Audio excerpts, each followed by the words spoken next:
Camera action. Halo semua, kembali bersama gua Jojo di channel T7J. Kali ini gua bakal ngebahas film thriller yang berjudul Happy Death Day. Film ini menceritakan seorang perempuan yang mengalami time loop. Di hari yang sama, ia dibunuh dan akan terus terjadi sampai ia berhasil mengalahkan si pembunuhnya. Penasaran kan? Jadi nggak usah berlama-lama, ayo kita segera masuk ke filmnya. Film dibuka di sebuah universitas. Seorang perempuan bernama Tri yang menjadi fokus cerita di film ini. Karena kemarin malamnya sangat mabuk, Tri terbangun dari tidurnya di kamar seorang cowok yang ia tidak kenal bernama Carter. Hari itu ternyata Tri juga berulang tahun. Tri meminta Carter untuk tidak mengatakan apa-apa mengenai kejadian ini. Not a word of this to anyone. Got it? Tri lalu keluar dari kamar si Carter menuju ke asramanya. Di perjalanan, ia melihat pasangan bucin yang kesiram air, mobil yang berbunyi, orang yang pingsan, dan masih banyak lagi. Ia juga bertemu cowok yang suka kepadanya bernama Tim, tapi cintanya langsung ditolak oleh Tri.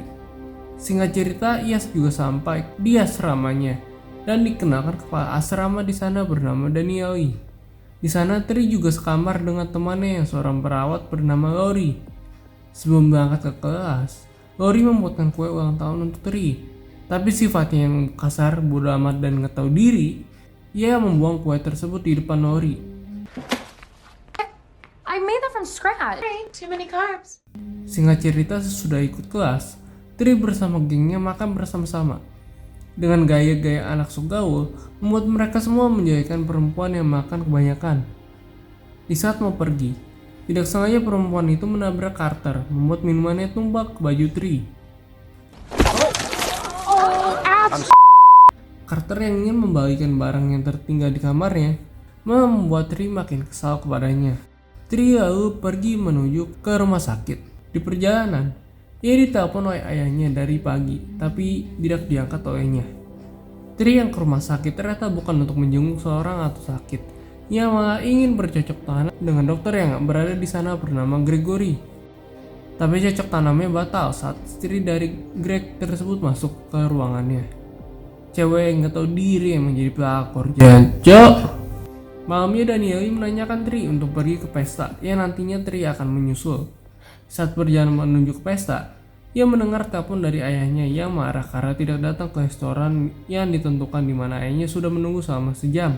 Cuma Tri tidak mempedulikannya. Lalu Tri sampai di sebuah lorong tempat pesta tersebut, tapi tidak ada siapa-siapa, hanya sebuah lagu selamat ulang tahun.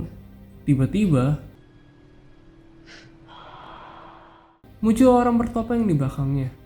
Orang bertopeng itu tidak menjawab sepatah kata pun dari pertanyaan Tri, sampai Tri yang mengatakan akan memanggil polisi yang membuat orang bertopeng itu pergi.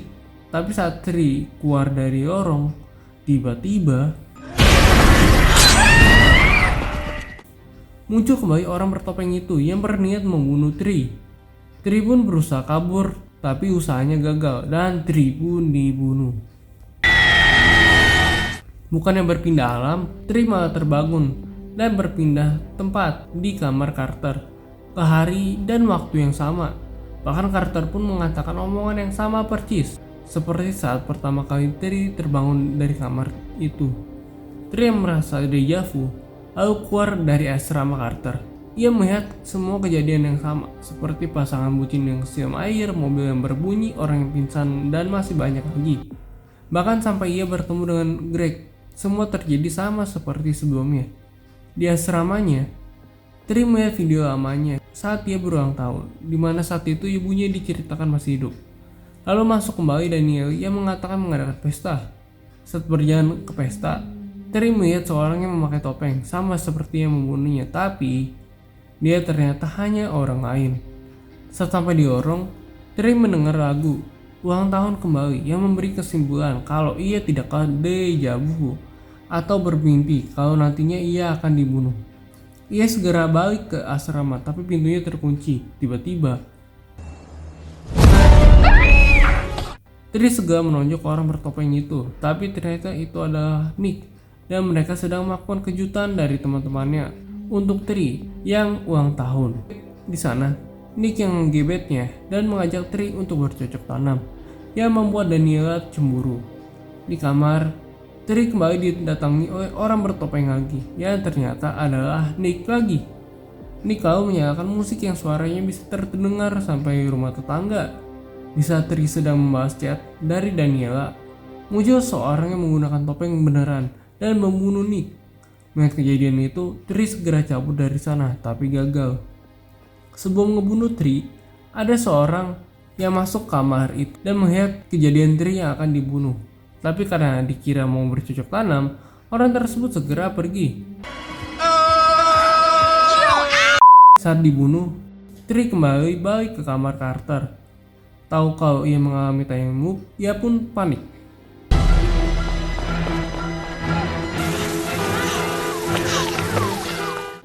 Ia lalu menuju ke kamarnya, yang di sana ada Lori. Tri lalu menceritakan tentang kejadian yang ia alami. Tapi tentu saja, Lori tidak percaya akan hal itu. Lori lalu menenangkan Tri dan menyuruhnya untuk bolos kelas hari ini. Tri lalu menutup semua pintu masuk ke kamarnya, agar pembunuhnya itu tidak bisa masuk. Malamnya, ia pun mau memakan kue dari Lori sembari mencari remote TV. Bukannya menemukan remote TV, ia malah menemukan surat ucapan ulang tahun. Bukan ulang tahun, tapi ancaman pembunuhan. Ia membuat Tri menjadi panik. Ditambah muncul berita terbaru kalau seorang buronan berhasil kabur dari penjara. Saat sedang ngecek ruangan di kamarnya satu-satu, ia dikagetkan oleh suara TV di kamarnya. Tiba-tiba, muncul pembunuh itu yang sudah ada di kamarnya Tri. Tri pun lagi-lagi kembali dibunuh. Tri balik lagi ke kamar Carter dan menjadi gila atas apa yang terjadi padanya. Di tengah kegilaannya, muncul Carter yang menenangkan Tri. Tri lalu menceritakan semua kejadian yang alami kepadanya. Carter menyarankan Tri untuk mencari orang-orang yang punya motif. Tapi ternyata Tri punya musuh yang terlalu banyak untuk bisa menjadi pelaku karena kelakuannya yang emang ngajak ribut. Karena tidak ada cara lain, Carter menyarankan Tri untuk mencari siapa pelakunya satu persatu, walaupun itu artinya ia harus mati berkali-kali. Gak punya pilihan lain, Tri pun mengikuti perkataan Carter. Ia memasukkan list teman-temannya yang mungkin menjadi pelakunya, tapi tidak ada dari teman-teman Tri yang adalah orang bertopeng itu, cuma membuat Tri berkali-kali mati saja. Saat Tri terbangun lagi di kamar Carter, ia merasa tubuhnya yang sakit dan seketika pingsan. Tri lalu terbangun di rumah sakit ditemani oleh Carter yang tiba-tiba muncul Greg seperti setan. Greg lalu menyuruh Carter untuk pulang dari sana. Ia juga mengatakan kepada Tri yang mengalami trauma yang seharusnya membuatnya mati. Sesudah itu, dengan mengelabui Greg, Tri mencoba kabur dengan mengambil kunci mobil Greg di kantornya. Di saat mencari kunci mobilnya, Tri malah menemukan topeng dari pembunuh yang berada di kantor Greg. Tahu kalau Greg mencurigakan, Tri hendak kabur dari rumah sakit. Tapi saat kabur, ia ketahuan oleh Greg yang tiba-tiba di belakang Greg muncul orang bertopeng yang membunuh Greg seketika itu juga. Tri lalu kembali dikejar-kejar oleh pembunuh tersebut sampai ke tempat parkiran.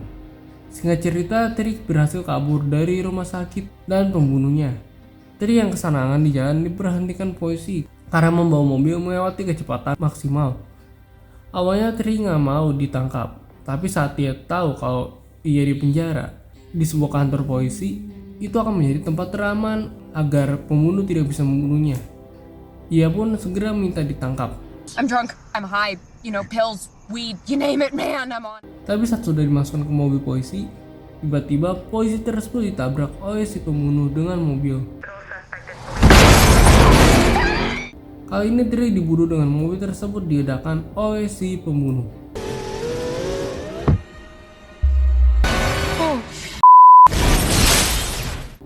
Kembali bangun di kamar Carter, Tri kembali menceritakan kepada Carter kalau ia berada di hari yang sama berkali-kali dengan membuktikan ke Carter semua yang akan terjadi. Car alarm? Now. Sorenya di tempat makan, Tri bercerita Setelah mengalami hari yang berulang-ulang, ia belajar mengenai dirinya bukanlah orang yang baik semenjak kematian ibunya 3 tahun yang lalu. Lalu Carter menghiburnya. Tidak lama setelah itu, muncul di berita mengenai seorang buronan yang bernama Tom yang sekarang berada di rumah sakit karena luka tembak. Ia telah membunuh banyak orang yang semuanya adalah perempuan yang masih muda.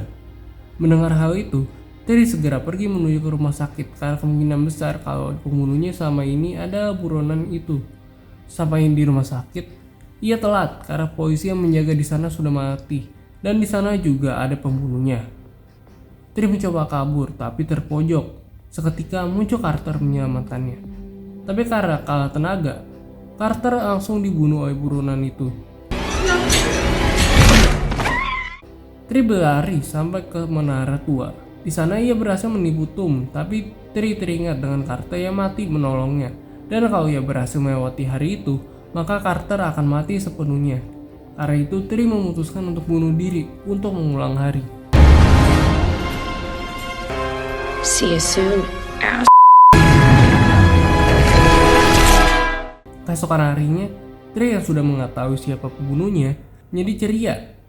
Ia membantu orang dan mengubah dirinya dari sosok yang menyebalkan menjadi orang yang disenangi oleh banyak orang. Ia meminta maaf juga kepada Lori karena menjadi teman kamar yang buruk, putus hubungan dengan Greg, dan membela temannya yang dibully dari geng Sogalu di sana. Ia juga menemui ayahnya. Terry mengatakan mengenai dirinya yang masih bersedih atas kepergian ibunya dan meminta maaf kepada ayahnya atas perilakunya yang buruk. Malamnya, Terry bersiap-siap melawan si pembunuh.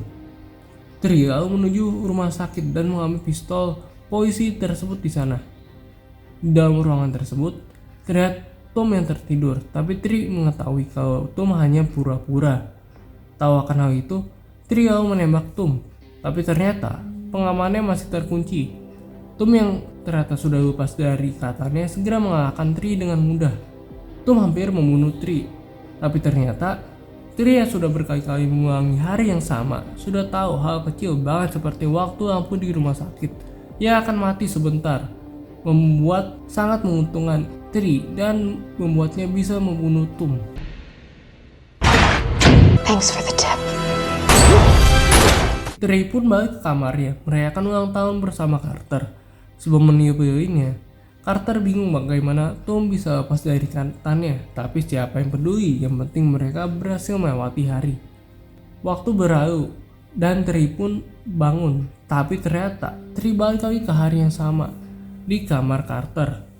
Terry yang panik pun segera balik ke kamarnya dan berkemas menjauh dari pembunuh itu, karena walaupun sudah membunuh Tom, ia tetap terjebak di hari yang sama. Lori mencoba menenangkan Terry memberikan kue ulang tahun kepadanya. Seketika Terry teringat kalau sebelum tidur, ia memakan kue milik Lori yang ternyata membuat Terry mati dalam tidurnya. Jadi ternyata selama ini Lori lah yang melepaskan Tom dari ikatannya. Lori yang tertangkap basah segera mencoba membunuh Terry. Ia melakukan hal itu karena ternyata ia juga memiliki perasaan kepada Greg. Tapi Terry merebut dari dia. Mereka pun bertarung, tapi karena pengalaman mati Terry yang cukup banyak, membuat Terry pengalaman dalam bertarung dan berhasil membunuh Lori.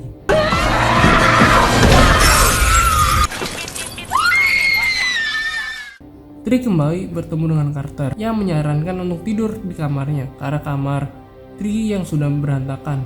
Dasar fuckboy. Film diakhiri dengan Terry yang terbangun di hari yang sama.